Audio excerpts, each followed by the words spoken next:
भाई और जब आओ लोग भैया धर्मराज तुम बताओ इसे मार दिया छोड़ दे बोला तुम नहीं मारोगे तो मैं मार दूंगा मगर ये जिंदा नहीं रहेगा।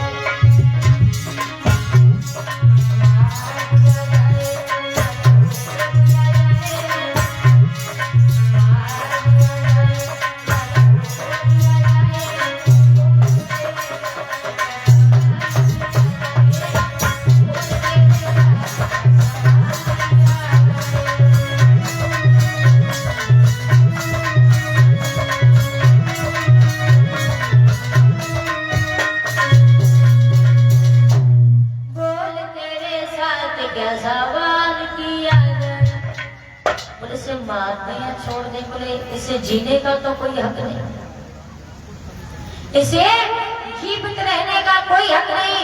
इसके दिल में जरा भी दया नहीं आई और मासूम बच्चों की हत्या करते हुए इसलिए इसे जीने का कोई हक नहीं। अगर तुम नहीं मार सकते ये तलवार हमें तो हम इसका बंद करेंगे। आज मैया द्रौपदी के पास में पहुंचे, जवाब दिया भद्रे तुम तो इसे मार देना छोड़ो। मैया द्रौपदी ने दोनों हाथ जोड़े जवाब दिया है स्वामी आप एक काम करिए, आप इसे मारो मत, आप इसे मारो मत, क्योंकि एक ब्राह्मण है और ब्राह्मण को मारना पाप होता है। और फिर जितना मैं रोई हूँ अपनी बच्चों के लिए उतना ही इसकी माँ भी रोएगी। तो आप एक काम करिए इसे मारो मत, अपमानित करके भगा कर। आज भगवान कन्हैया ने मैया द्रौपदी के जैसे इतने वचन सुने, भगवान कन्हैया आगे बढ़े जवाब में धन्य तुम्हारे जैसी देवी को। मैं ऐसी देवी के चरणों में बार बार नमन करता हूँ जिसके 5 पुत्र मार दिए और पुत्रों के दुश्मन की जान की भीख मांग रही है। धन्य तुम्हारे जैसी देवी को। भगवान ने जवाब दिया कि धरणी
चरणों में बार बार नमन करता हूँ।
मणि को निकाल लिया है, चोटी को काट दिया, स्थान किला मार के भगा दिया, यानी अपमानित करके भगा दिया है। तो जैसा मैंने अभी आपको बताया कि जब बुरा इंसान होता है वो मरते दम तक बुराई नहीं छोड़ता है। तो आज द्रोणी ने मन में विचार किया कि तुमने हमारा इतना बड़ा अपमान किया और इस अपमान का तो बदला मुझे जरूर होगा।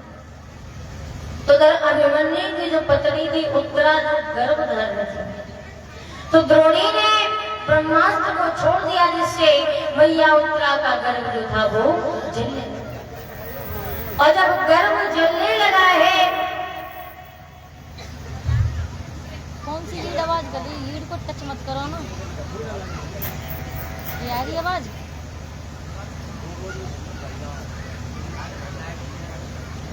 जब गर्भ जलने लगा तो मैया उत्तरा ने भगवान कन्हैया को याद किया। तो भगवान ने बड़ा सूक्ष्म रूप बना करके और मैया उत्तरा के गर्भ में प्रवेश किए हैं,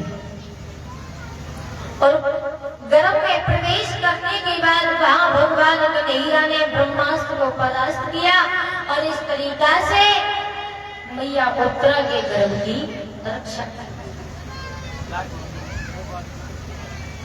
तो मैया उत्तरा के ही गर्भ से समय व्यतीत होने के अनुसार महाराज परीक्षित का अवतार हुआ। बोलिए परीक्षित महाराज की। परीक्षित जी का अवतार पर बड़े सियाने हुए तो उनका विवाह बासुक की लड़की नवल देवी के साथ में हुआ है।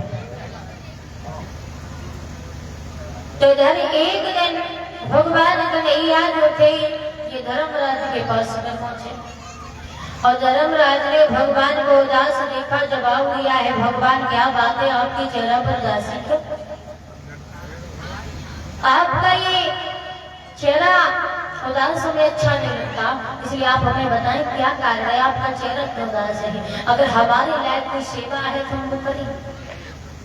भगवान ने जवाब दिया, धर्मराज क्या बताएं, बात ही कुछ ऐसी है कि जो समय आ रहा है और इस आने वाले समय में चारों तरफ पाप ही पाप होगी।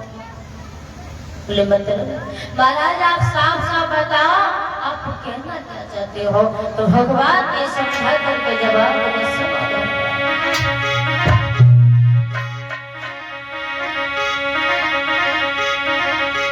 सुनो अरे सब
चारों तरफ पाप ही पाप होंगे। जैसे इतने वचन सुने कि आने वाले समय में पाप ही पाप होंगे, तो आज पांचों पांडवों ने सारे राज अधिकार जो थे ये महाराज परीक्षित को दिए, और अधिकार देने के बाद पांचों पांडवों ने मैया द्रौपदी को साथ के लिए और हिमालय के लिए चले गए कि अस्त परीक्षित लाल को देकर सब अधिकार गए हिमालय के लिए पांचों पंथ कुमार। सारे राज अधिकार महाराज परीक्षित को देने के बाद पांचों पांडवों ने मैया द्रौपदी को साथ लिया और हिमालय के लिए चले गए। अब महाराज प्रश्न ये उठता है कि जब महाराज परीक्षित को राजा बनाया तब कौन सा समय था? जब महाराज परीक्षित को राजा बनाया तो कौन सा समय था? तो बताया जब परीक्षित को राजा बनाया तो द्वापर का अंतिम समय था।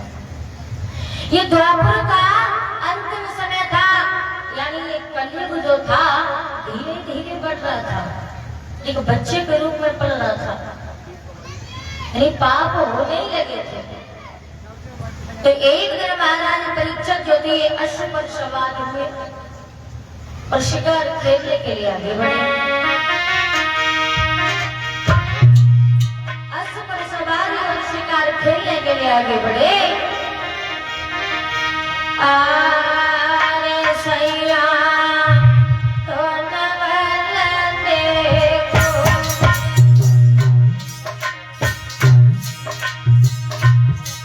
अरे राजा तो नवल देखो, चलो है सैया तो नवल देखो, चलो है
के लिए आगे बढ़े।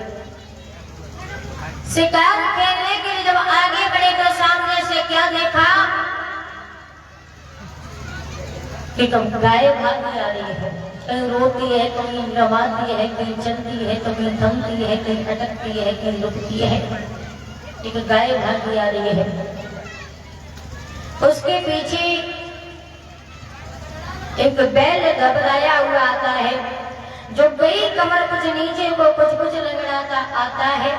उसके पीछे से काला कुरूप चंडाल भागता आता है, और जब उसका मुंह सर पड़ता है तो भूमंडल। गाय को रोते हुए देखा, महाराज परीक्षक ने हाथ में तलवार निकाली और गाय ने जब देखा तो जवाब दिया, महाराज कौन है जो आज में प्राणों की रक्षा करेगा? वो के जवाब दिया है कि कौन है आज मेरी लाज बचाने।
हाथ में तलवार निकाली और जवाब दिया, तुम बिल्कुल चिंता न करो।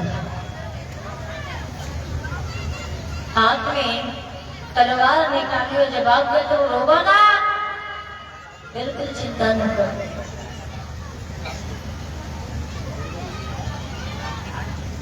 रे मूर्ख, क्या समझ लिया? इतनी जल्दी पार्थ का जमाना बीता है। अरे मूर्ख, पार्थ रहे नहीं मगर पार्थ अंश को जीता है। बस सावधान हो जा पापी, हम तुझे न जिंदा छोड़ेंगे और जो गो पर हाथ उठाएगा हम इसी हाथ को। जैसे इतने वचन सुने गाय ने जवाब दिया, महाराज मैं गाय नहीं हूँ। गाय नहीं हो फिर कौन हो? जवाब दिया, महाराज मैं गाय नहीं हूँ, पृथ्वी पद में पृथ्वी कहलाती हूँ। अपने भविष्य की पिता देख दुनिया से भाग जाती हूँ। पर्वत नदियाँ तालाब से न सब अपने ऊपर कहलाती हूँ, लेकिन पापों के बोझों से मैं नबी रसातल जाती हूँ। थोड़ी देर बाद बैल बोला, महाराज मैं बैल नहीं हूँ, धर्मावतार में भूतल पर धर्म गाता हूँ। अपनी निर्बलता के कारण संसार छोड़कर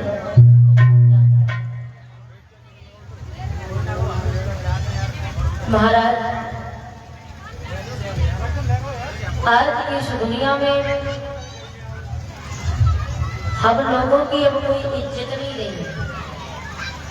आज की इस दुनिया में चारों तरफ पाप ही पाप हो रहे। महाराज आगे जो समय आ रहा है जहाँ पर ना तो भगवान का भजन होगा, न बड़ों का सम्मान होगा, जहाँ पर सिर्फ पाप होंगे और पाप के अलावा कुछ नहीं। और महाराज जब ऐसी दशा होगी तो हम लोगों को कौन पूछेंगे? आगे जो समय आ रहा है जहाँ पर ना तो कोई धर्म मानेगा, ना भगवान का भजन होगा, न बड़ों का सम्मान होगा, न गुरु का मान होगा। मंदिर में मांस पका के खाए जाएंगे और मूर्तियां दिन रात पूजेंगे। और महाराज जब ऐसी हालत होगी तो हम कहाँ जाएंगे? तो महाराज ने तलवार उठाई और जवाब दिया, तो बिल्कुल चिंता न करो, हम कलयुग कोई जिंदा नहीं छोड़ेंगे। तो कलयुग में ऐसे काम कहाँ से होंगे? जैसे इतने बचन सुने घर से कलयुग आगे बढ़े, बोले क्या कह रहे महाराज, आप हमें मारोगे? अगर आप हमें मारोगे तो ब्रह्मा जी की आने उठे।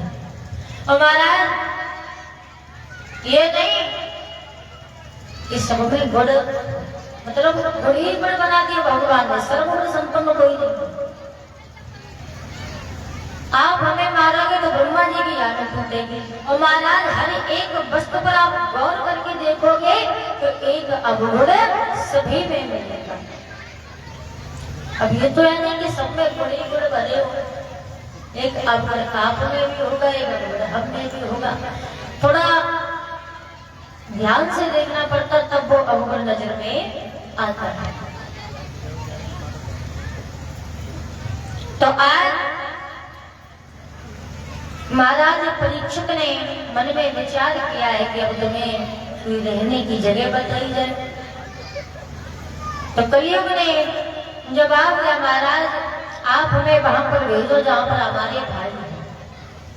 महाराज परीक्षक ने जवाब दिया, हमें वहां पर नहीं भेज सकते क्योंकि वहां तो वैसे भी शांति है और तुम वहां पहुंच गए तो अशांति कर दोगे।